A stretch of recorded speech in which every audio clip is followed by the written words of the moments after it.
Another month has gone by, so that means another updated running back tier list. And over the last month, not much has really changed. Only I think about like 10 running backs are going to be added to today's tier list. It's been a month, but we all know content does tend to slow down. We have the draft promo, we have a couple of ULs and a golden ticket so far. So that's what's kind of happened over the last month. So the plan is just to go over every single running back. Again, not much has really changed, but we're just going to add these new backs to the tier list today. So getting started with Josh Jacobs, 5'10", 219, more of a power back, obviously, with his archetype. If you have a Raiders team, is he your best option? No. Is he even like a top 4 or 5 option? Probably not. But Josh Jacobs is in the game right now if you're a big Josh Jacobs fan. 94 speed, acceleration at 93, not the greatest, COD low, trucking low. Just really a short yardage back. I would love to see maybe if this guy was like 230, that would make him play a lot more like a power back. But we're going to throw Josh Jacobs nowhere really high on today's tier list. We're going to put him, we'll put him right behind Aaron Jones at C tier. But I could honestly see an argument for him being a little bit lower than this. But yeah, we'll leave him up here at C tier. So next up, we have another NFL draft player. We have the 99 overall Saquon Barkley, 95 speed, 97 acceleration. Speed-wise was done dirty if you have a Giants team. More of a W for you, but if you just wanted to use Saquon Barkley, when he came out, his speed was honestly a little bit outdated. A lot of the backyard baller guys were faster. Derrick Henry has 96 base speed. It almost feels like sometimes that there's two different groups of people making these cards. Sometimes this year it kind of felt that way. But yeah, 5'11", 233, that's why we like Saquon, because of that weight and because of the combination of the speed usually, COD, the power aspects. Just kind of a nice card. I feel like the LaDainian Tomlinson UL that we're going to go over in a little bit is what Saquon Barkley could have been. That card plays super well in my opinion. I feel like Saquon could have been that with some better speed. The mix of power, route running, strength, all those things are really nice on Saquon's card besides, I guess, the speed. He's still an A tier back, but also keep in mind that these team of the year running backs had 95 base speed. Keep that in mind as well. So yeah, I'm going to put Saquon right up here behind Cordero Patterson. It is close between these two, but we're going to leave Saquon Barkley mid A tier. And next up, we have a fairly, forgotten card, mainly because I don't think I've ever played against him or seen him.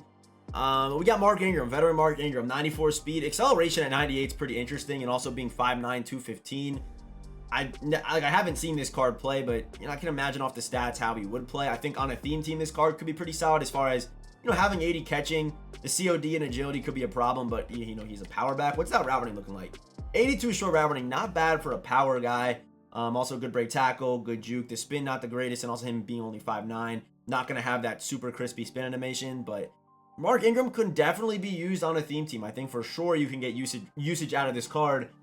Is he, an A tier to S tier back? No. But I think, on a theme team, he's got his place. So we're going to throw him. Let's throw him down here with Miles Sanders, Jonathan Taylor. I'm pretty happy with that. I mean, it's just crazy how dirty Jonathan Taylor was done. And also the fact Jonathan Taylor doesn't have a gold 99 yet does make me kind of believe. I saw a couple tweets yesterday talking about this. There's still some big names that haven't got upgrades. There's still a couple of them. There's still a chance we might get blockbusters or positional heroes. There's still a chance, I believe. I'm holding out hope this year. The last 2 years, we haven't seen that. But I believe this year, man. I really do. For some reason, I just have that feeling. But yeah, we're going to throw Mark Ingram behind Jonathan Taylor down here at C tier. The next man up is Kenneth Walker. He does not have a card art yet in the game. I don't think he's going to get one, to be honest with you. But 88 COD, 95 trucking, 93 break tackle, being a power back, good carrying. 96 speed with 95 acceleration, not bad. Also 5'10", 210. I'm not sure why I had problems saying that. With a 91 juke, route running wise really isn't there, but I actually kind of like this card. I think he's got good speed. If you throw him on a Seattle team, 97, 98 speed is pretty good. So we're gonna throw Kenneth Walker.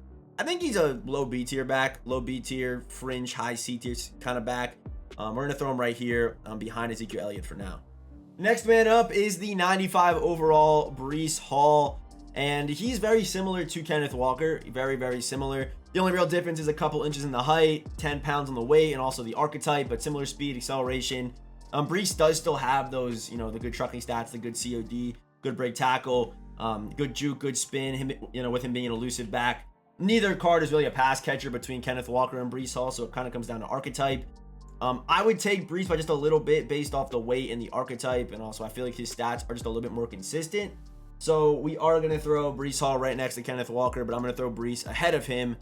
But you can honestly debate. I don't know if you can debate Brees Hall over Zeke. I don't know if you really could. I think the hole in his catching and his route running is kind of a red flag. I mean, 60 catching with like, what was it, 30 something short route running? No, 49 short route running on Brees Hall, and I feel like he was a pretty decent pass catcher in college. So very surprised at that. But EA was kind of lazy with the rookies this year. I'm pretty sure Brees Hall, as well as Sauce Gardner, has the dreadlocks. I don't think he's ever had dreadlocks in his career. I know he didn't have them last year. But yeah, I feel like EA was kind of lazy this year with the rookies for sure. Like, noticeably very lazy. So we are now getting into the heavy hitters. And first up, we have the 99 overall LaDainian Tomlinson. And like I was saying with Saquon Barkley, imagine if Saquon Barkley had these stats at 230 pounds. It would just be amazing. That's what Saquon could have been. Instead, EA did him dirty. LaDainian Tomlinson, even at 215, I'm very surprised at how well this card does play, but can literally do everything. I mean, you don't feel the power back stats as much. You do feel the break tackle, though. You definitely feel that. Good COD, good speed, good acceleration. Even if he's not on a theme team, the agility's there. If we head down here, 91 short route running, 80 mid route running, 99 juke, 97 spin, good carrying, good stiff arm, good truck. I mean, the card is just super well-rounded, super consistent, good speed, good animations. I do really like LaDainian Tomlinson. I'm going to throw him at high S tier. I feel like it's either him or Barry for this spot. It kind of comes down to preference. Do you like the tank ability? Do you feel like it works as much as it should? It does kind of come down to preference between these two cards. People always ask me, Barry or LaDainian, and I just say whichever one feels better to you, because I actually have used both for a good amount of time, and I still cannot give you an answer. So comment down below. LaDainian Tomlinson or Barry Sanders, who are you taking in your backfield if you had the choice? So next man up is the golden ticket AJ Dillon, and this card is just really good. That's all I'm going to say about it. Some people, if you want to watch, a gameplay on this card, it's up on the channel. But some people were a little bit afraid of his COD. I saw a bunch of comments about that when this card stats were first revealed. And I'm telling you right now, do not be afraid of it. Yes, you do feel like it's a little bit slower, but I actually kind of like that feeling on a power back. I feel like you're able to almost be more patient with them. It's a weird thing. I feel like, when you're trying to cut back a run, it's not as fast, and it's actually like not a bad thing sometimes. If you watch that gameplay, you'll kind of know what I'm talking about. It might be a little bit confusing right now what I'm saying, but it actually doesn't feel as bad as you would think it does, especially on a power back who weighs 247, can air truck, then also has good speed, good acceleration, can truck, can break tackles with 99 catching, 99 carrying. If we head down here, 97 stiff arm with the 99 short route running, 54 mid route running, which is definitely concerning for, red zone corner or whatever that route's called, and also wheel routes, I believe, is mid route running too.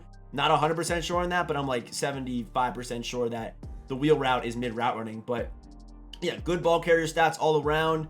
I think AJ Dillon, without question, is an S tier back. And what were his ability slots again? I actually don't remember. So I think that might be wrong. So his description is wrong. I'm pretty sure he has no elusive slots. I think that's what it is. Or maybe he doesn't have receiving slots. I don't remember. He doesn't have one of the slots. He has power back slots, but the description's messed up, I'm pretty sure. I remember in the gameplay, it was confusing to me. But something is messed up with this card ability-wise, but still, AJ Dillon is, in my opinion, definitely a top 3 back in the game right now. So we're just going to throw him in front of LaDainian Tomlinson for now, and then we're going to debate him with the next guy we're about to go over. And that next guy is the veteran LeGarrette Blount. So very similar, as far as COD and agility goes. Obviously, with AJ Dillon being a golden ticket, the catching and the short route running is going to be a lot better. I feel like that might put AJ Dillon over LeGarrette Blount, but LeGarrette Blount 250 at 6 foot. Good juke, good spin, good carrying, good stiff arm, good break tackle. And a bunch of you guys have been asking me, LeGarrette Blount or AJ Dillon, who would you take? And I'm going to go with AJ Dillon. I think it is very close when it kind of comes to the cream of the crop. You do got to split hairs a little bit. So I know LeGarrette Blount is 250. It's only 3-pound difference. It's not like anything crazy. And I would definitely take AJ Dillon's 99 catching. I mean, it's not going to hurt to have that. You know what I mean? And also having the short route running doesn't hurt to have that either. LeGarrette Blount, yes, is super good. I mean, I think he's definitely a top 3 back in the game, like without question, but I just cannot put him in front of AJ Dillon. Still a good back, but yeah, not better than AJ Dillon. And the cards are fairly similar. I guess, yeah, LeGarrette Blount is a little bit cheaper than AJ Dillon, but I mean, you also, you do get those receiving back slots too. You could always run like backfield master, I believe it's called, or backfield mismatch for like 1 AP, which is ridiculous. And also, yeah, leapfrog is also 1 AP on AJ Dillon. So Yeah, I think AJ Dillon does have the advantage in almost every single facet, but it is pretty close. And finally, with surprise to absolutely no one, actually someone might be surprised that I don't have AJ Dillon at number 1 right now, but who I think is the best running back currently in Madden 22. I'm going to go with 99 Bo Jackson. I think by far he's number 1 if you are willing to put the 4 AP into Bo Knows. I think 100% he's number 1, but even without Bo Knows, I still think he's number 1. So 227, 6'1", and can do everything. I mean, for some reason, when you have the ball in Bo's hands, I don't know if there's like different running animations or different running styles. I don't know how it works, but it feels like when Bo carries that ball, he keeps it high and tight, and you just feel like you have crazy stick with Bo Jackson. I can't describe it, but if you haven't used Bo yet this year, you got to try him out, especially this Bo Jackson card. One that can catch passes, can run guys over, can fall forward, can make guys miss with a spin or a juke, and stiff arm people. Like, Bo can literally do everything. And obviously, you know, I do run Bo Knows 5 AP setup. I run Bo Knows with Homer, or you can run Indoor Baller if your home stadium's an indoor stadium. But that is what I run on Bo Jackson, and only 4 carries for Bo Knows is just ridiculous. And you know, dudes, you got to get 2 dudes in the backfield in order to really stop him. You got to get 2 dudes in that backfield if you want to even have a chance at containing Bo Jackson. So yeah, Bo Jackson for me is number 1 with or without Bo Knows. In my opinion, the card just plays too well. So Bo Jackson right to number 1. And our top 5 today: Bo Jackson, AJ Dillon, LeGarrette Blount, LaDainian Tomlinson, and Barry Sanders, interchanging for that number 5 spot. And wait, no, that's only 4. Yeah, that 4-5 spot. Okay, yeah, I see what I'm saying here. Yeah, I would like those 2 are interchangeable for 4 or 5 is what I'm trying to say. I'm glad I figured that out.